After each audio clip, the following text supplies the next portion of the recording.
Então vai ficar mais divertido ainda. Tá bom? Amém?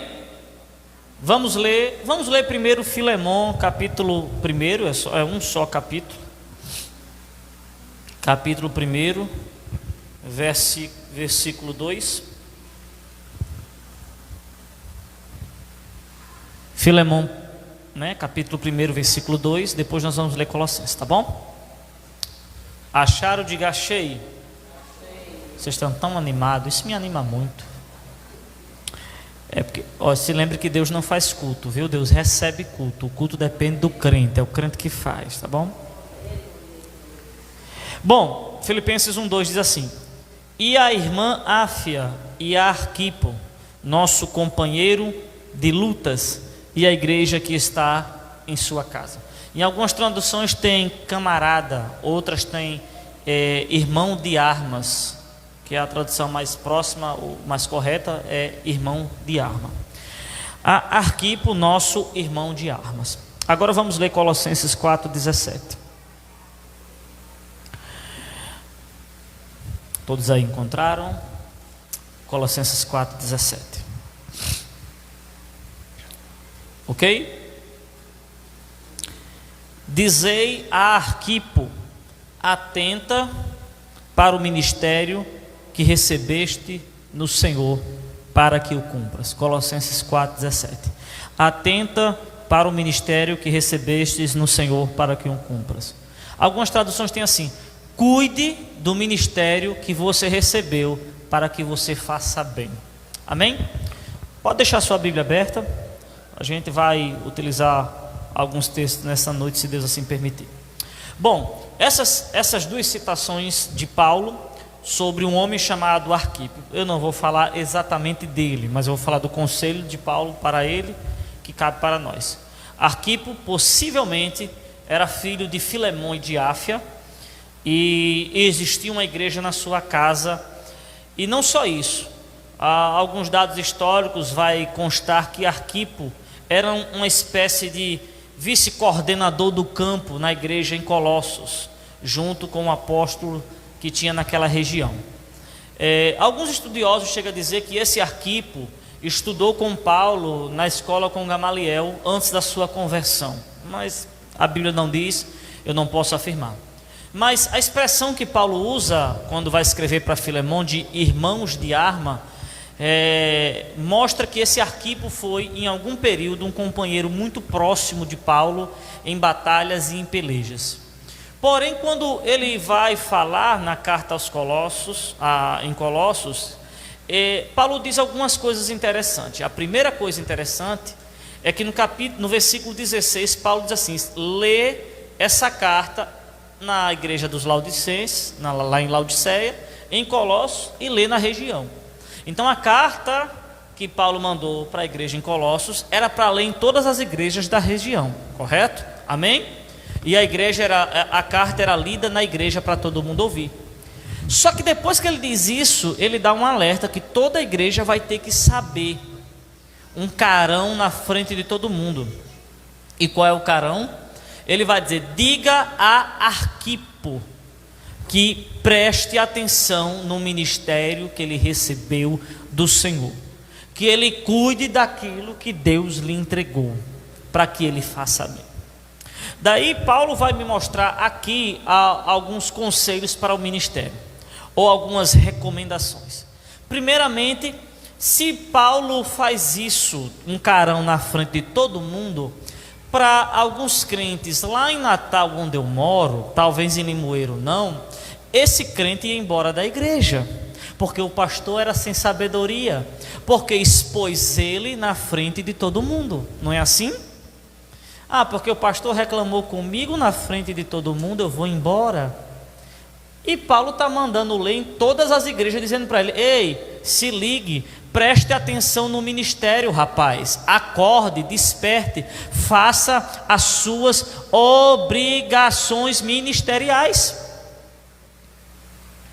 Já pensou o pastor dizer assim na igreja: diácono, bora diácono, sirva na igreja, na frente de todo mundo? Imagina ele fazer isso numa live, todo mundo vendo. Agora Paulo está dando um carão em Arquipo e toda a igreja está vendo. Então, uma coisa que eu aprendo no ministério, que quem aceita ministério deve aceitar cobrança e repreensão. Obrigado, irmã, pelo apoio, viu quem foi? Viu? Obrigado, me ajudando. Quem aceita ministério deve aceitar cobrança e repreensão. Paulo vai dizer que a um homem trabalhoso repreende na frente de todo mundo, e se ele não se converter, bota ele para fora. Terrível, né? Paulo vai falar na carta aos Coríntios, nos primeiros capítulos, eu não me lembro o capítulo, você lê todinho que está lá, porque eu não tenho obrigação de me lembrar. Se eu tiver, você tem, que nós dois é crente, né? Ele vai dizer, essas pessoas que são mais imorais que os ímpios, bote para fora da igreja. Então, Paulo está dizendo que existe um critério, e para quem foi dado, mais dado, mas é cobrado. Então, vocês me perguntam para mim às vezes, para você, quando é que um obreiro é bom? É quando ele prega muito, quando ele serve muito, quando ele oferta muito? Eu disse não. Para mim o obreiro é bom quando ele recebe um não e continua sendo obreiro. Não é verdade? Por quê? Porque a gente pensa que o pastor... quando é que o pastor é bom? Pastor, posso fazer isso? Pode. Pastor, vamos comprar isso? Vamos. Vamos trazer Beltrano? Vamos. Pastor, fazer isso? Não, não vamos. Aquele pastor não tem visão. Aquela igreja era tão boa, você perdeu. Não tem mais aquele negócio. Ou seja, aquele negócio está dizendo é alguém dizendo sim, sim, sim, sim. Um obreiro tem que aprender a receber não. Os 10 mandamentos é baseado em quê? Não. Não tem outro Deus além de mim. Não use meu nome em vão. Não adultere. Não minta. Não. Não. Irmão, está tão tenso aqui, mas...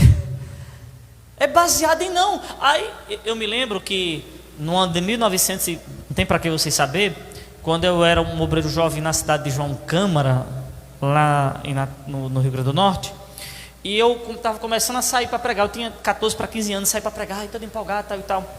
Um dia o meu pastor, Enéas Damasceno, eu sempre quando eu ia pregar, mesmo que não tivesse culto, eu pedia autorização a ele, pedia permissão a ele. Aí um dia ele olhou para mim, eu disse, eu estou indo pregar lá, a primeira vez que eu ia pregar numa cidade vizinha, era num congresso. Vixe, eu estava muito, maravilha, estava empolgado. Eu disse, pastor Enéas, eu queria sua bênção, tal, porque eu vou pregar em tal canto, tal e tal. É sábado, não tem culto, tal. Aí ele olhou para mim e fez, vai não. Aí eu, como assim não? Não vai. Você veio falar comigo, eu estou dizendo não. Aí eu disse, por que não? Não tem culto. Não, é não. Sabe por que não? Eu disse, não, porque eu estou dizendo não. E se eu disser não, é não. Eu disse, mas me explique. Ele disse, eu vou lhe explicar. Eu estou dizendo não. Pronto. E aí? Fiquei chateado, fiquei revoltado. Aí ele disse, olha, não fique com raiva não, porque você é obediente recebendo sim, mas se você for chamado, você vai ser obediente recebendo não. Você está entendendo? Porque, preste atenção numa coisa, renunciar às coisas que são proibidas é difícil, mas renunciar àquilo que é até permitido é glorioso. Escreve essa, põe lá no Instagram, que essa é boa. Tá aí, assim, tá bom. A Bíblia diz que Jeremias foi falar com uns homens chamados recabitas. Esse homem, um descendente deles, que não tinha nada a ver, um descendente, um tataravô, disse assim, eu não vou beber vinho, nem eu, nem meus descendentes.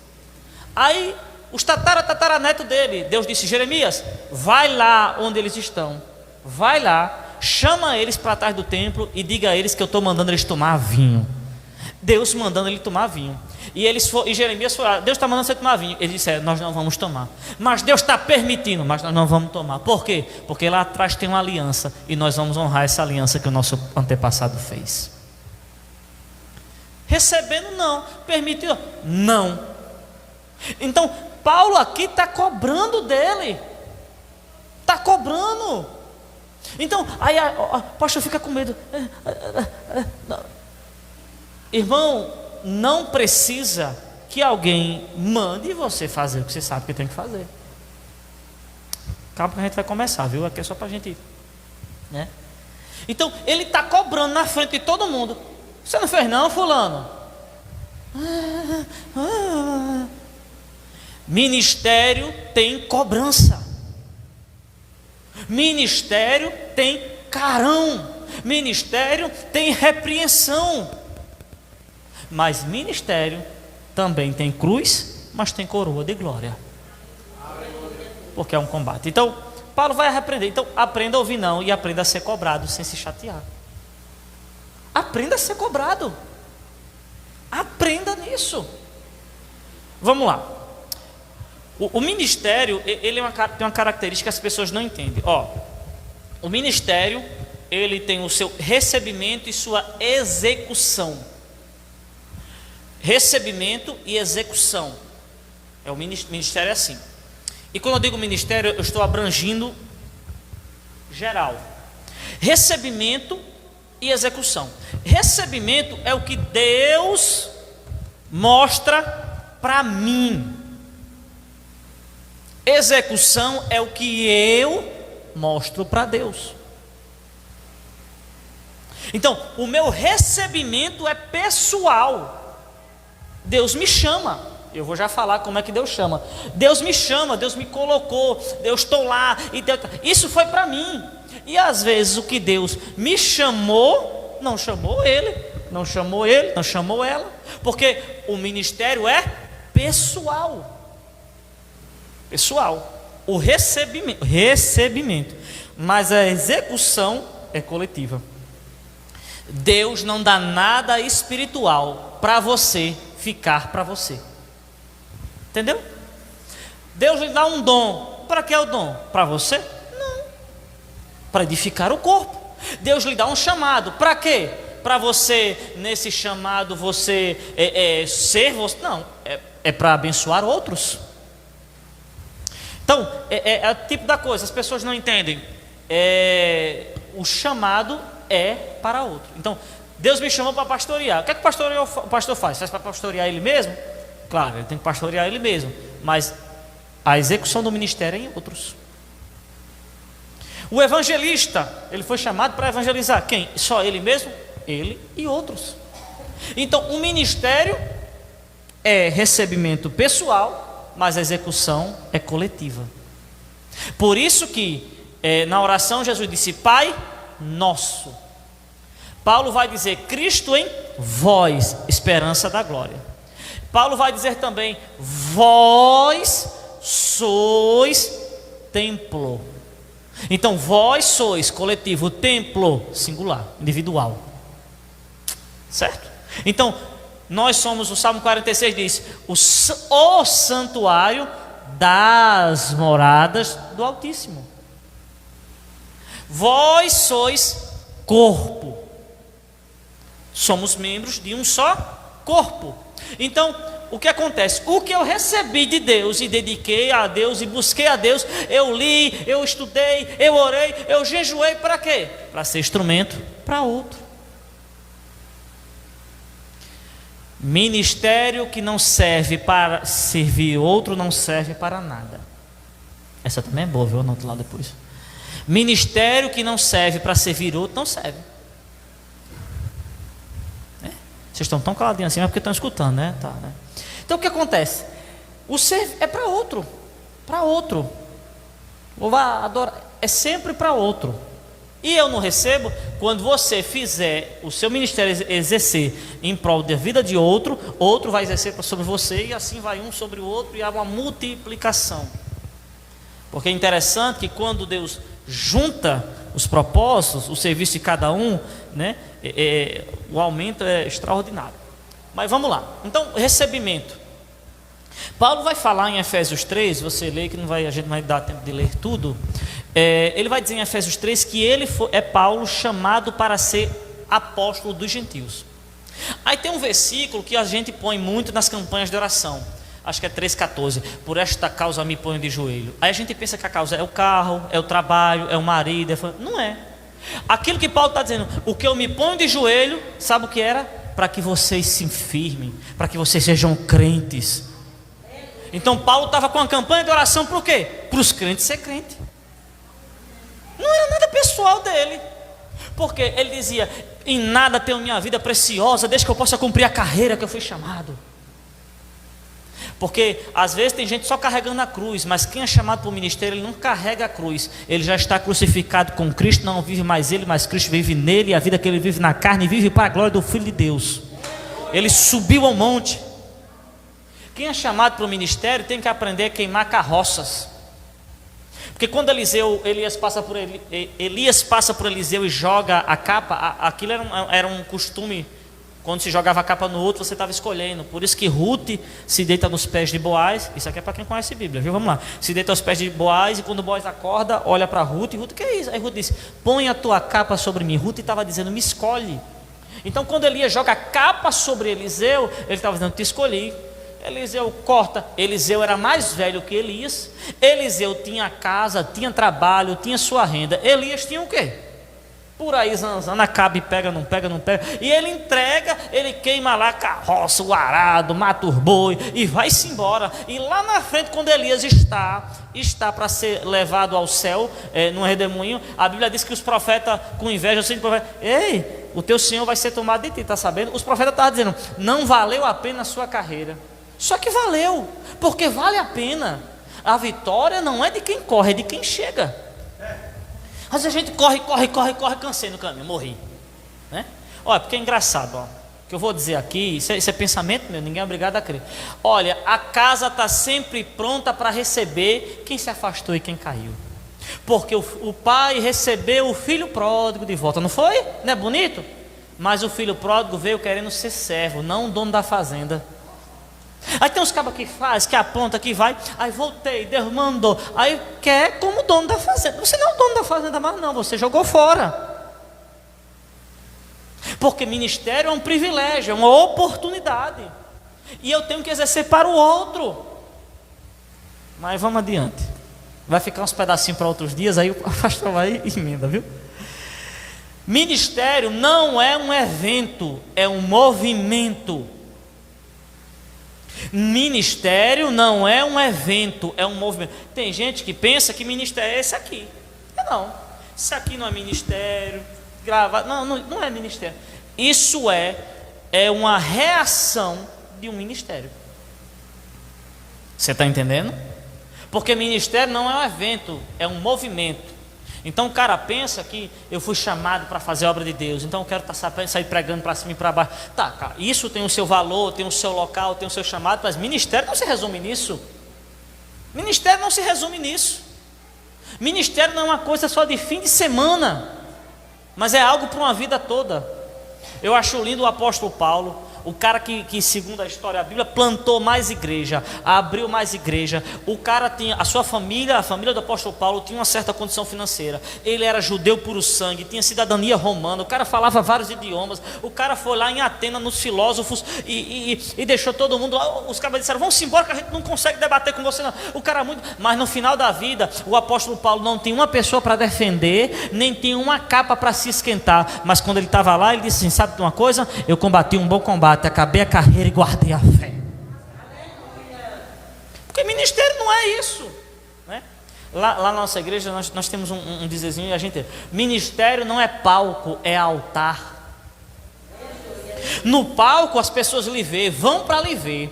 No palco batem palma para você. No palco fazem fila por você. Mas no altar você é sacrifício. No altar você está amarrado, no altar você está cortado, no altar você está pegando fogo, no altar você está esquecido. Ministério não é palco, ministério é altar. Tem muita gente de palco, e gente de palco é hoje e não é amanhã, mas pessoas de altar, elas permanecem na tempestade. A Bíblia diz que até no tempo de sequidão eles dão fruto, porque ministério não é palco, ministério é altar. Está entendendo? Pastor, aí escuta só. Ministério não é um evento, é um movimento, é algo que permanece. Você vai trabalhando, vai indo. Romanos capítulo 12, versículo 7, eu não vou poder, eu vou só dizendo, quem quiser anotar, vocês anotam. Ele vai dizer: você quer ensinar? Se dedique. Se dedique. Existe uma diferença, apesar de parecer, né? Não tem muitas coisas que parecem nome. Existe muita diferença de pregadores de informação e pregadores de conhecimento. Estava dizendo, eu já está pastor. Então, pessoas procurando informações para impressionar, mas não conhecimento para ser liberto. A informação impressiona, mas o conhecimento liberta. Só frase para Instagram hoje, viu? Às vezes acontece, né? Fazer o quê? Aí vamos lá. Então, ministério é algo contínuo.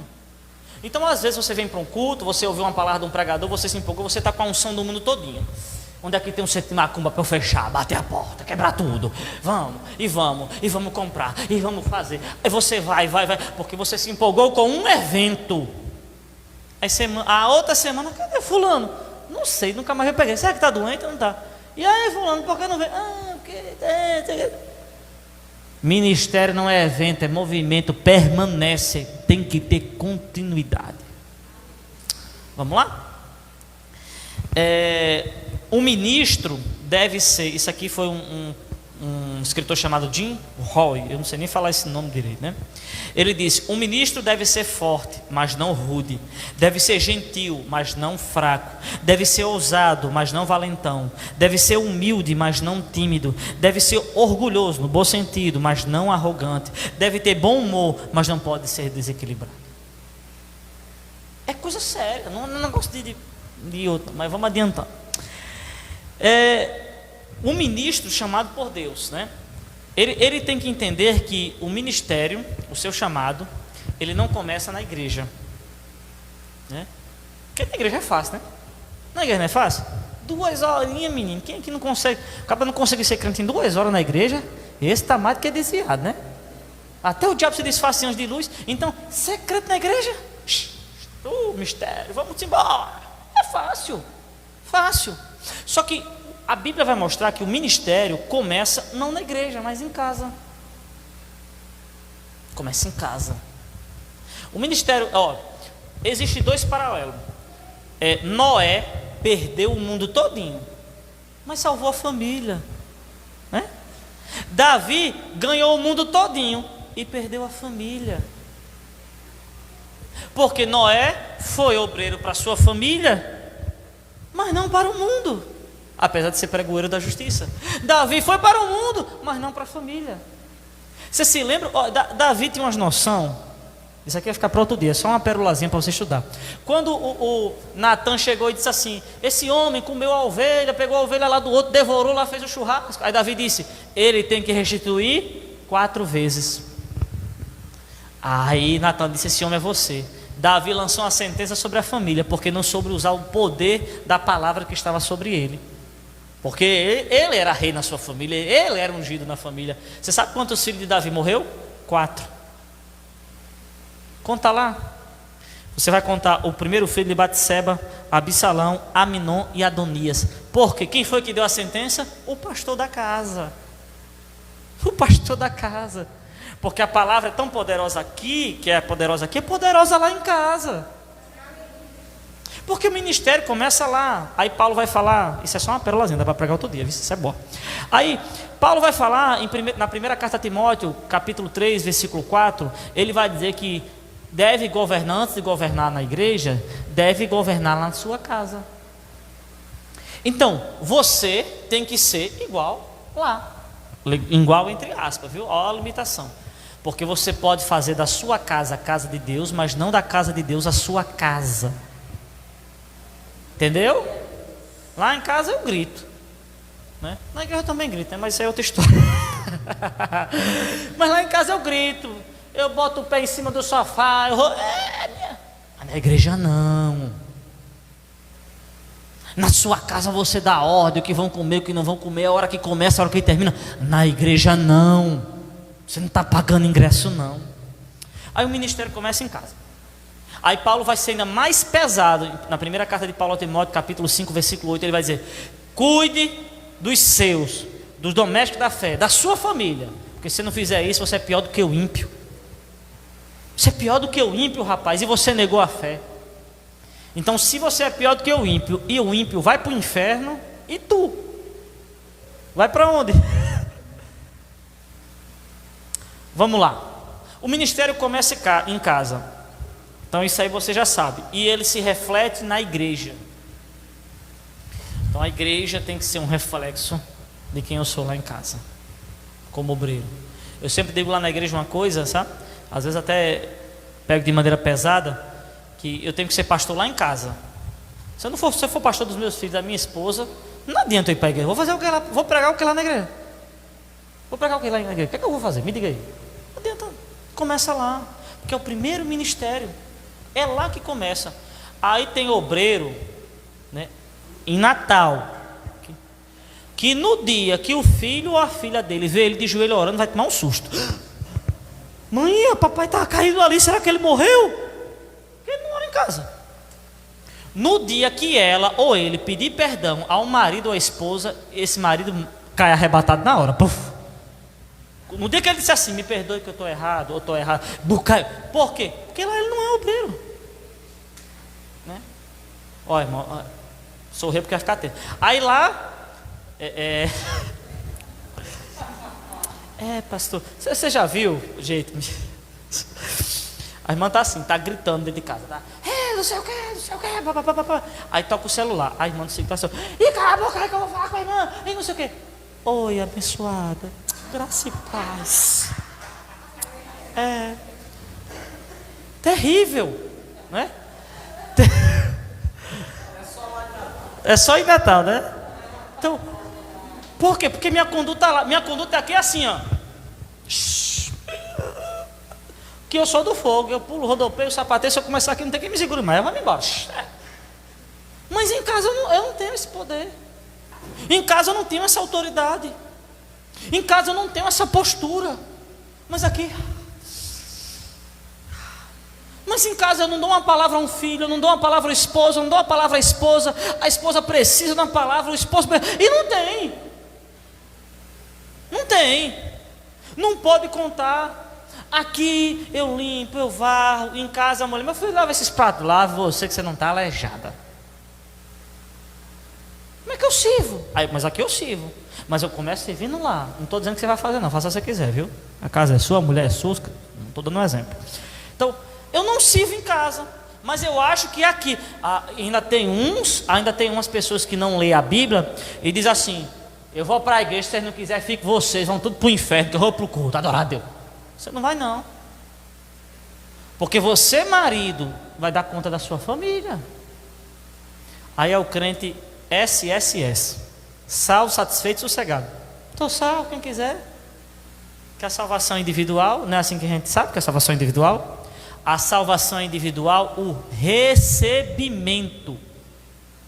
A salvação tem recebimento, desenvolvimento e consumação. Eu recebi a salvação, recebi sozinho, Jesus no meu coração. O desenvolvimento não é individual, é coletivo. Eu preciso dos irmãos, eu preciso da igreja, eu preciso exercer o dom, é coletivo. E a consumação, o arrebatamento, é coletivo, que ninguém aqui vai ser arrebatado sozinho não. Até quem morreu em Cristo vai ser arrebatado primeiro. Aí você pensa que a salvação individual, quem quiser que venha, você está errado, Deus vai cobrar de você. Tá bom? Vamos, né? Vamos lá. Aí, agora vamos passar para a igreja, né? Vamos para cá, vamos sair. Eu sou chamado e tenho ministério. Tem um problema muito sério. Hebreus capítulo 5, versículo 4, vocês anotem.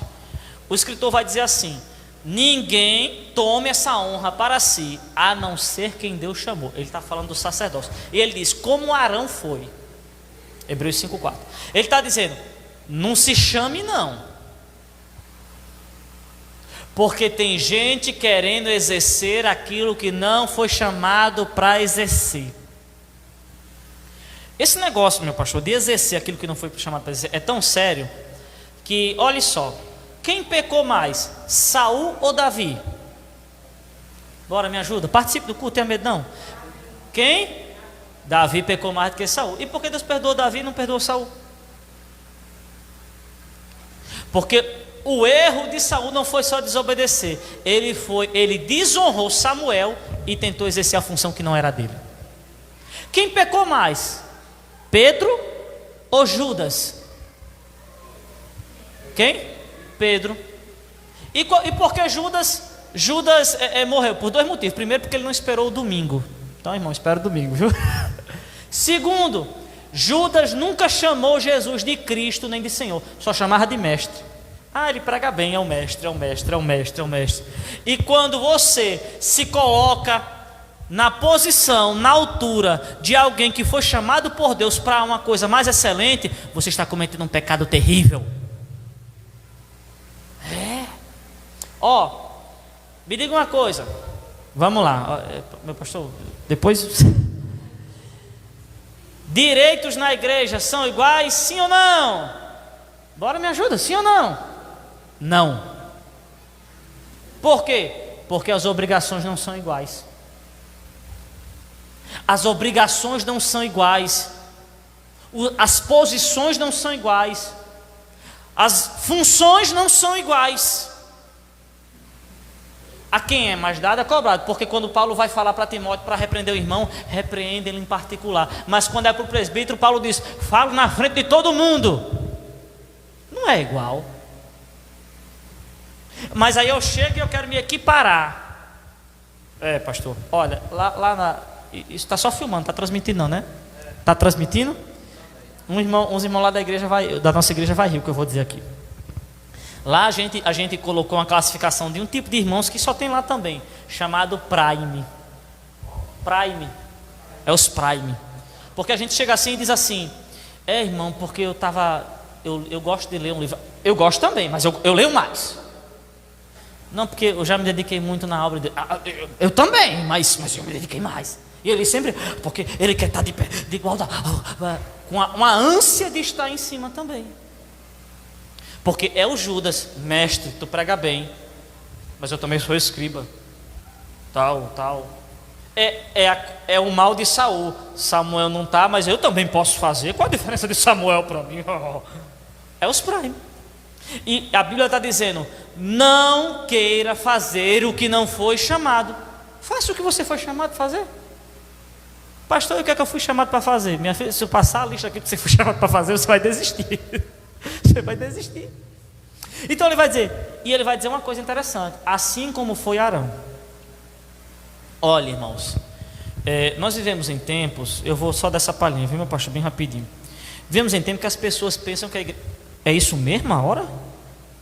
É isso, bem rapidinho, que as pessoas pensam, eu não passei na primeira página, escrevi 3. Que as pessoas pensam que a igreja é uma brincadeira. Então as pessoas pensam que não precisa. Porque nós somos igreja, nós somos corpo. Irmão, você não é corpo sozinho não. O único corpo sozinho que eu conheci, o único membro que era um corpo sozinho foi o mãozinha da família Adams. O mãozinha da família Adams. Ele era só um membro, mas ele era um corpo sozinho. Não é assim? Precisa de igreja. Aí tem gente que não precisa de pastor. Você vai passar a vida arrastando mala. Porque a liderança existe para lhe orientar, lhe proteger, lhe prover e lhe promover.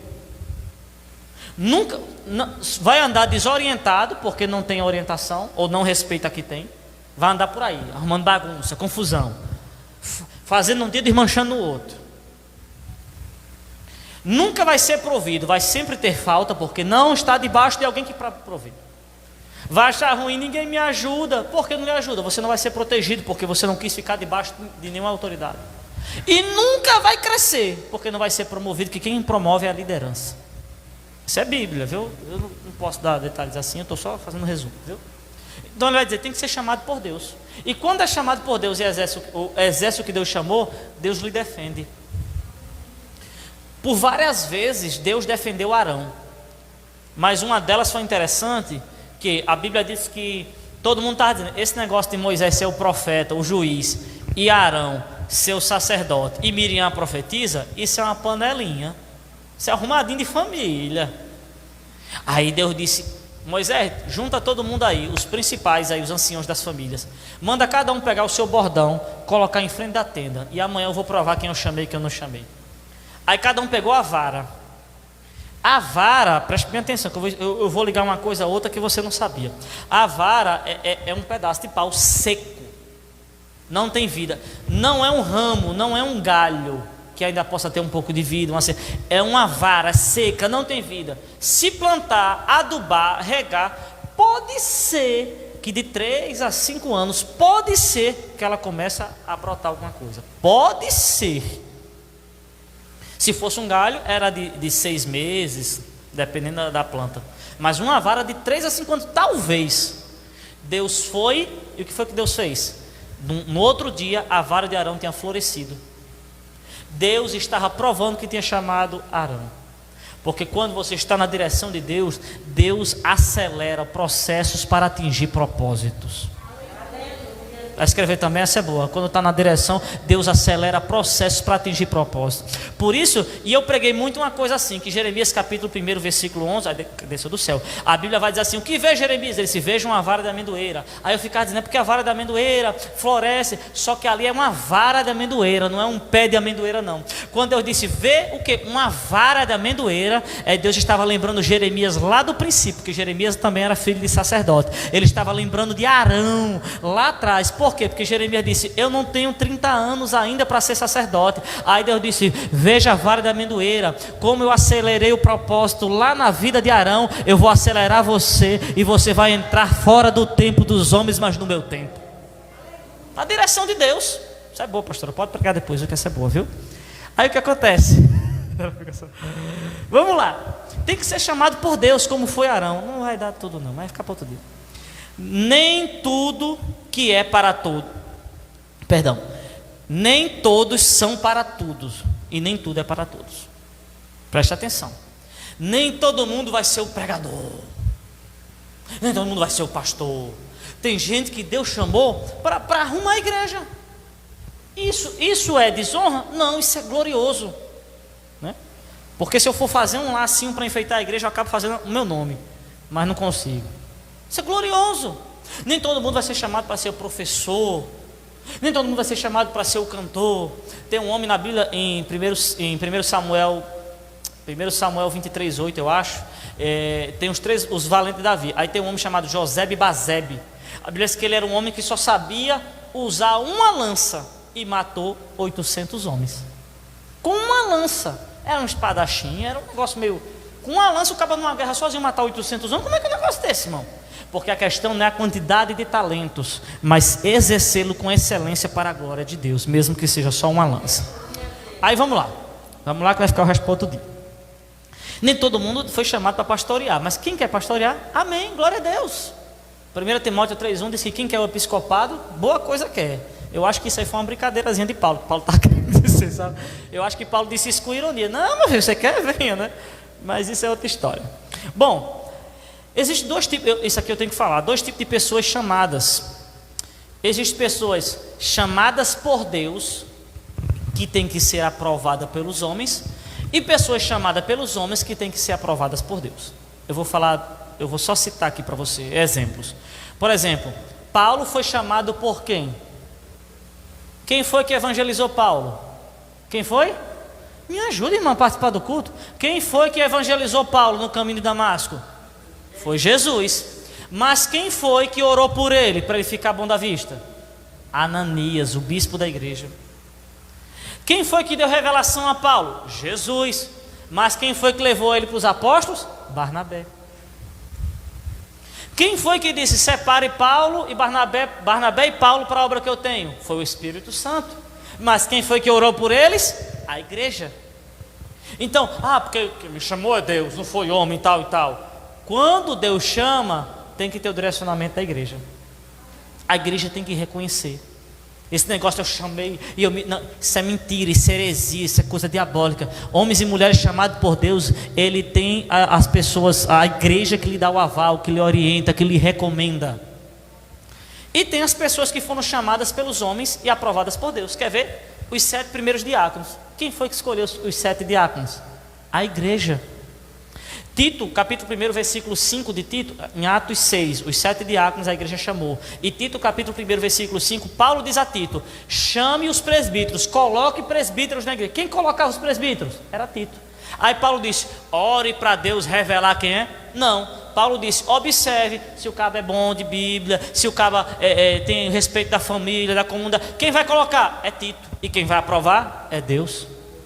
Então, tem pessoas chamadas por Deus, mas tem que ter a aprovação da igreja. E tem pessoas chamadas pela igreja que Deus vai aprovar. Amém? Porque é muita coisa, né? Mas seja chamado por Deus e aprovado pela igreja, ou chamado pela igreja e aprovado por Deus, tem duas coisas que é necessário para todo obreiro. Tá bom? Eu tenho 15 minutinhos para encerrar. É chamado por todo obreiro. Todo obreiro tem que ter. Vamos abrir aí, eu acho que é o Salmo 78. 78 e 72. Deixa eu ver se é isso mesmo. Se não for, você chega em casa, lê o Salmo todo, que você vai achar o que eu estou dizendo, viu? 78 e 72. Esse mesmo.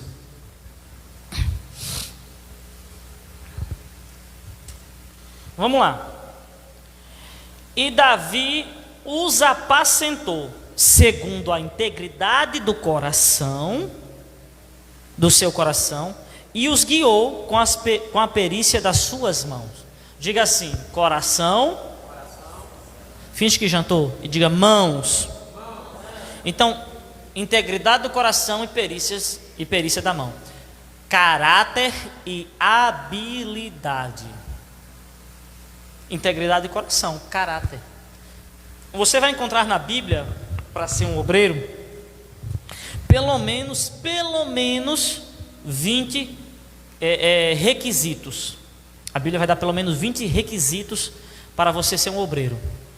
Dos 20, minha pastora, 18 é sobre caráter e 2 sobre habilidade. 18 sobre caráter e 2 sobre habilidade. Caráter, então, eu vou só citando aqui porque é muito, não tem como a gente falar. Então, ele está falando que um obreiro tem que ter palavra e tem que ter altar. Tem que ter altar e tem que ter palavra. É até melhor que o obreiro tenha o altar e não tenha a palavra, do que ter a palavra e não ter o altar. Como assim, pastor? Tem cara aqui que se ele pegar esse microfone aqui, ele faz... levanta, né? Se não tiver ninguém para ressuscitar, ele mata um, depois ressuscita e... O cara tem habilidade, o cara tem palavra, o cara tem dom, o cara tem talento. Mas você vai olhar, é um sem vergonha, um pilantra. Porque ele tem habilidade, mas ele não tem o altar. Já tem irmãos que, se pegar um microfone desse aqui, é capaz dele ter um ataque. Claro, tem que ser treinado isso e mudar. Mas ele não tem aquela habilidade, mas ele tem o altar. Você conta com ele está na igreja, ele dizima, ele oferta, ele evangeliza, ele trabalha nos cultos, é obediente, não dá um trabalho. Na nossa igreja já tivemos muitas pessoas ali, mas teve uma irmã chamada Mara, bichinha, toda, sabe, aquelas irmãs assim, bem meia depressiva, assim, bem toda assim, tal. Mara pegava no microfone com que ela tinha problema nas mãos, dificuldade, falava assim, não falava bem. Ela passou 3 anos conosco, nunca me deu um trabalho. Nunca tive que apartar uma briga dela, nunca tive que ir na casa dela. Não me deu um trabalho aquela mulher. Ô, irmã Mara. Aí eu disse: Mara, eu vou levantar a diaconisa. Eu, pastor, eu não sei nem falar direito. Eu digo: ainda bem. Eu acho que isso é uma virtude. Pastor, eu mal falo na igreja. Eu digo: só está melhorando. Não me dá um trabalho. Mamara, faça isso aqui. Faz. Mamara, vem. Mamara, não precisa. Vou levantar. Ela não tem a palavra, mas ela tem um altar. A palavra nós vamos desenvolver, nós vamos correr atrás, nós vamos orar, nós vamos adiante. Então, as pessoas estão buscando talentos. E o talento é ilusório, é enganador. Então, o obreiro tem que ter o altar e tem que ter a palavra. Eu estou encerrando, viu? Para não ficar muito tenso, né? Aí o que acontece? Eu vou só citar aqui. Se quiser escrever, eu vou citar muito rápido, mas se quiser escrever, eu vou citar algumas características que o obreiro tem que ter. Primeiro, o obreiro tem que ser fiel. Fiel, né? Como assim? Esse aqui eu vou só explicar. Está lá em 2 Timóteo 2:2. 2 Timóteo. Por exemplo, Pedro está lá: não toca no meu mestre, ninguém mexe. Ei, as crianças saem daqui. Ei, os gregos saem daqui. Ninguém toca no meu mestre. Vou com o senhor até a morte. Aí Jesus está lá apanhando, ó. Acaba de ser, e tu fala igual a ele. Ele disse: eu nem conheço, juro que eu nem conheço. Pensa num obreiro covarde. Ó, eu disse isso aqui da igreja. Isso aqui é antigo, acho que você até se lembra disso. Existe o obreiro gato e o obreiro cachorro. O gato: você chega na sua casa, está chovendo, você vai abrir o portão de carreira, está chovendo. Quem está deitado no seu sofá, se espreguiçando, bem quentinho? Seu gato. Quem é que chega para você quando quer as coisas? Miau, miau. Seu gato. Quem é que atende você na chuva? Vai lá lhe ver. Cachorrinho já chega. Porque o gato quer o que você oferece a ele, o cachorro quer você. Isso é interessante. Aí tem o obreiro gato.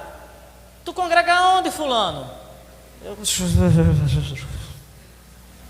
Onde, homem? O que, homem? Eu estou lá na Bíblia da Fé, mas se eu estou lá até Deus mostrou outro canto para eu ir. Aí ele chega descendo a ripa. Tu é lá daquela igreja, é? Mas tem isso e isso. Aí ele ajuda a descer a ripa na igreja. Rapaz, eu já vi muita coisa lá. Porque eu não gosto de me meter, né? Porque é um gato. Ele só quer o que a igreja oferece. Quando a igreja der um não a ele, quando tirar o cargo dele, quando não der oportunidade a ele, quando o pastor não for uma casa, ele vai embora. Mas o cachorro, você ajuda, sai para lá, ele sai, mas ele volta. Sabe como é que é um obreiro cachorro? Eu vou dizer. Aí você chega lá o ladrão para roubar a casa. O gato pode até ir junto com ele, mas o cachorro avança em cima para proteger. Tu é da onde? Da Bíblia da Fé. Por quê? Qual é o problema? O que é que está acontecendo? Não daquela igreja o quê? Qual é o problema? Não, porque eu soube, tu soube de quê? Tu é de lá, fariseu? Obra treviana, né? Vá para o anjo que lhe carregue para os quintos do céu. Não é verdade? Me perdoe se é assim, mas lá nós somos assim. Vai falar lá que você arruma uma briga, viu? Por quê? Porque está lá para defender. O obreiro vai defender o outro, o pastor vai defender as ovelhas vai defender o pastor, e assim vai. Que tem pessoas tão sem noção que a gente está nesse barco, se furar aqui afunda, não, meu irmão. Aí você está esperando, tu sabia de nada. Então, o obreiro tem que ser fiel. Irmão, mas é fiel a Deus, é fiel à placa. Não é só fiel a Deus não, a placa, ao pastor. Quando você for olhar no final da vida, Paulo está dizendo, Lucas ficou comigo. Que Deus nos dê muitos Lucas, né? Primeiro, fiel. Segundo, não pode ser adúltero. 1 Timóteo 3,2. Terceiro, não pode ser neófito. O cara nem sabe de nada, nem quer saber. Aí fica difícil. O cara já não conhece a Bíblia, não sabe e não quer saber, mas quer pregar o que é que tu não sabe? Não existe isso não. 1 Timóteo 3,6. Ele tem que ser alguém que aguenta sofrer, não é alguém que corre a qualquer momento não, tá bom? Tá lá 2 Timóteo 2,3. Tem que ser alguém com paciência com os outros, porque tem uns religiosos que é assim: o irmão pecou, rigor da lei, a lei, mas ele ou a família pecou, a misericórdia do Senhor. É igual o irmão que dizia que jogar bola era do diabo e o teatro também era do diabo. Aí o filho dele virou jogador de futebol e a filha virou atriz. Ele disse, olha como Deus é bom. Deus deu o dom do futebol a esse menino. Deus abriu a porta para essa menina ser atriz. Mas não era do cão?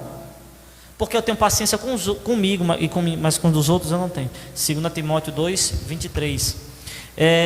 Eu vou só falar, tem que ser irrepreensível. 1 Timóteo 3:2. Tem que ser vigilante. 1 Timóteo 3:2. Tem que ser honesto. 1 Timóteo 3:2. Hospitaleiro. 1 Timóteo 3:2. Não pode ser beberrão. Não pode ser violento. Tem que ser equilibrado. Não pode viver em brigas. Não pode ter ganância. Tem que cuidar bem da sua casa e tem que ter testemunho e tem que ser amigo do bem. Tudo isso é caráter. Agora, habilidade, duas coisas. Manejar bem a palavra.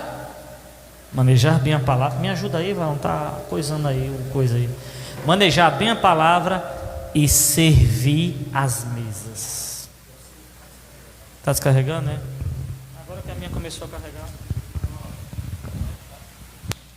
Oi, esse aqui. Deixa aqui, pega aqui. Ó. Manejar a palavra e servir bem. Manejar a palavra a gente tem que tomar muito cuidado, porque, olha, irmãos, a gente escuta cada uma que vale duas. Eu já ouvi diácono pregando em culto ao livre dizendo, pô, venha para Jesus. Ou então Jesus vai até você, porque a Bíblia diz que se a montanha não vai até Maomé, Maomé vai até a montanha. Eu acho que tu estava nesse culto. Viu? Tu estava lá. É isso, irmão. Né? A Bíblia disse a montanha até a montanha. Está escrito, dá um passo para Jesus que ele dará 2 para ti, né? Bom, manejar a palavra. Manejar a palavra em todos os lugares. Tem gente que tem extremos, por exemplo, tem gente que não quer dizer a verdade, tem gente que quer usar da sua verdade para com os outros. Quando tem uma irmã que veio congregar lá na nossa igreja, eu não posso dizer o nome não. Mas veio congregar, aí toda vez que descia uma ripa na igreja, ela falava: Jesus, é isso mesmo, fala mais, Jesus. Você não viu uma ripa? Só que ela não dizia que era para ela, era para os outros. Aí eu comecei a puxar, eu digo: irmã, você está ouvindo com que ouvido? Com de quem? Com o meu. Eu digo: então é para você. Quando ela dizia: Jesus, fala mais. Aí se fala, aí eu dizia: fala, se converta, que ele vai falar mais e tal. Por quê? Porque as pessoas querem manusear a palavra contra, sabe? Mas para os outros. Tome cuidado. Eu tenho um pavor de pregador do caos. Olha, tem uns pregadores que eu não escuto. Você vai pegar, ele mete o pau na igreja. Se eu escutar ele bem direitinho, eu nunca mais entro na igreja, porque a igreja não presta. A igreja não presta, ninguém presta, porque ele só desce a ripa. Só desce a ripa, papai. Pastor, e não tem que falar a verdade, foi feita para libertar, não para ferir nem afrontar. Existe uma diferença de afronta e confronto. O pastor está para confrontar, não afrontar. A palavra é para... Qual a diferença de afrontar? É para arrumar a briga, para apontar o erro sem apontar o caminho. Confrontar é para guiar para o caminho correto. Então tem que manejar bem, tem que saber falar, tem que saber organizar, tem que saber aproveitar as oportunidades, né? Então, às vezes a gente está no culto e o culto não é... Eu não gosto de sair para pregar, né? Principalmente em alguns lugares. Tinha uma igreja... eu acho que você também está falando. Lá em Natal eu fui pregar na igreja alguns anos atrás. E quando eu fui pregar, aí eu fui pregar no aniversário do Conjunto Betel, lá em Zona Norte, que tem os irmãos Maurício, era Maurício pai, Maurício filho, acho que você deve se lembrar. Aí eu fui pregar. Aí cantou os Trezinhos da Harpa, cantou o Ministério de Louvor, cantou o cantor que estava convidado, cantou o conjunto convidado, cantou o conjunto de jovens, de adolescente, de criança, né? De senhoras, de varões e um conjunto de porteiros do setor. Gente, aí o irmão pegou o microfone, que era o dirigente, e começou a falar: porque foi muita luta. Eu não quero saber da sua luta não, irmão, eu já vim com a minha, eu quero ouvir uma palavra. A gente vem atribulado para a igreja, aí o irmão conta a tribulação maior ainda, chega a dar um desânimo. Gente, eu quero uma palavra. Eu não quero ouvir, não. Não é que a gente não se importe com você, não. Você quer contar o seu problema, procura teu pastor. Aí eu não quero saber. Eu não quero. Você quer saber dos problemas, irmão? Eu não quero. Eu quero ouvir uma palavra. Irmão, aí... irmão, eu vou pregar, mas não espere nada de mim, não. E eu vou esperar de quem, né? Tu vai pregar, não? Porque eu não tenho nada. Vá para casa, quando tiver, volte e dê. Porque tem que dar de graça o que de graça recebeu. Eu não tenho prata, não tenho ouro, mas eu tenho alguma coisa. E o que eu tenho eu lhe dou. Então eu tenho que aprender a manejar. A palavra eu tenho que aprender a manejar. Eu tenho que aprender a ter uma palavra. Eu tenho que ver. Eu não posso chegar. A Bíblia é muito grande. É maior do que a sua vida. Para você expor sua vida, expõe a Bíblia. Expõe a palavra. Pastor, mas eu quero desabafar. Procura o seu pastor, sua pastora, desabafa com ele. Não aqui. Aí imagina aí, vem uma pessoa depressiva, querendo se matar, se acabar. Aí vem para a igreja, aí escuta você aqui, você que é crente, que está aqui na frente contando os problemas. Ele disse: se para ela está assim, imagina para mim que cheguei agora. Não tem chance não. Palavra, direcionamento. Isso aqui é casa de destino, é lugar de alinhamento, de convergência, de aceleração, de frutificação, irmão. Tá entendendo? Prepara lá. Aí eu vou, né? Outra coisa, né? Agora eu estava... Vou agradecer a bênção. Olha, eu tenho pavor de que agradecer a bênção. E eu só agradeço a bênção assim. Bora, irmão, conta a tua bênção, vai, né? Porque a irmã vai agradecer a bênção que o neto arrumou um trabalho. Aí o que é que ela começa? O neto. Porque quando eu conheci o pai desse meu menino, que eu era jovem, aí eu fui ela conhece o pai do menino, namora, foge de casa, casa, separa, volta, engravida, perde, engravida de novo, até o menino nascer. Aí o menino nasce, cresce, estuda, aí vai passando Gênesis, Êxodo, Levítico, Número, aí já está chegando em Apocalipse, aí para agradecer que o neto, que o filho casou, que teve um neto, que o neto cresceu, que o neto arrumou um emprego. Pelo amor de Deus, gente. Pelo amor da caridade. Resume. Enxuga.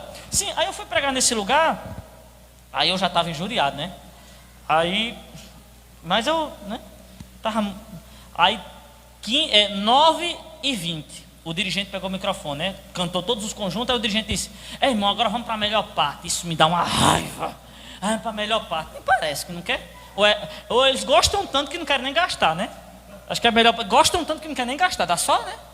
Aí, vamos ver a melhor parte. Aí era 9h20. Ele gastou mais 5 minutos para falando, mais 2 minutos para orar por mim e me deu o microfone.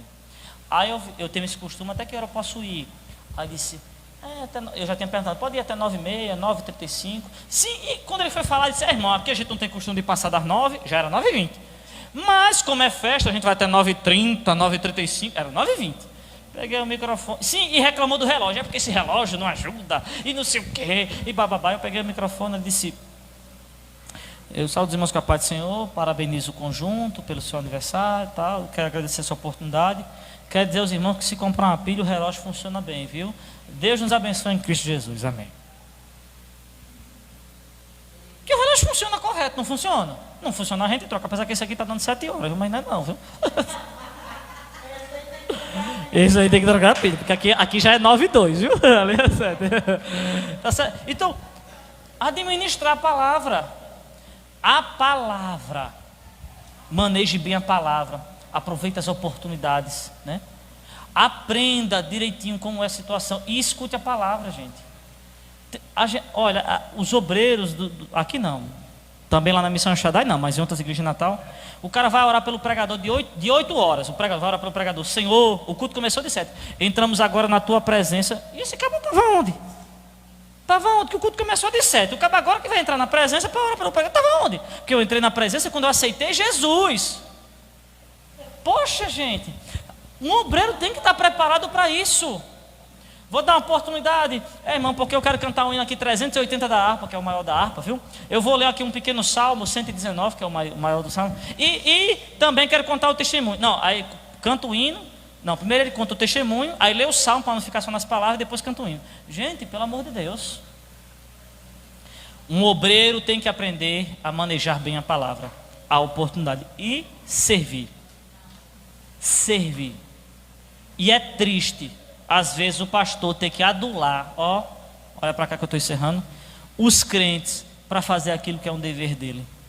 Você não faz favor quando está servindo na casa do Senhor, não. Deus te chamou para isso, tá certo? Eu vou encerrar por aqui, porque é melhor que vocês bebam um pouquinho de água e fiquem com sede do que matar vocês tudo afogado, né?